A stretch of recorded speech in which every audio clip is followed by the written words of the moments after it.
चित्र मी काढलं, चित्र मला सुचलं, ह्यातलं कुठलीही घडणारी घटना ही तुमच्या अस्तित्वामुळे घडत नाही.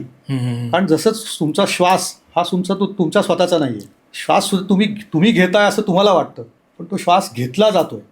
तुम्ही त्याच्यासाठी प्रयत्न काही करत नाही. तो श्वास येतोय जातोय तो सुद्धा उष्ण आहे. लाईट जाऊ नये म्हणून जसं हे लावतो, कन्व्हर्टर लावलं, आपण इन्व्हर्टर लावलेला असतो, तसं इन्व्हर्टर सारखा तो श्वास सुद्धा उष्ण आहे. आणि तो श्वास येतोय जातोय म्हणून तुम्ही लाईव्ह आहात, तुम्ही जिवंत आहात. आणि त्या जिवंत असण्याची जी साईन आहे, ते परब्रह्म तत्व तुमच्या बरोबर असल्याची ती पहिली त्याचीच ती खूण आहे. तो येतोय आणि जातोय म्हणून तुम्ही लाईव्ह बॉडीमध्ये आहात. तो आलाय गेला आणि परत आलाच नाही, तर तुम्ही तिथे डेड आहात. तिथे तुम्ही फक्त बॉडी म्हणून रिमेन राहता. म्हणजे एखादा मनुष्य जिवंत आहे जेवढी मोठी चर्चा आपण करतो ना, तर त्याचा तो मोठा अहंकार असतो की मी कोणतरी शेखर साने, कोणतरी सोहम कुरुलकर, कुणीतरी ती आयडेंटिटी असते. पण ज्या क्षणी तो श्वास तिथून गेलेला असतो, म्हणून आपल्याकडे पुराणामध्ये शिव म्हणजे चैतन्य. अच्छा. आणि ते चैतन्य जेव्हा निघून जातं तेव्हा इट्स रिमेन शव.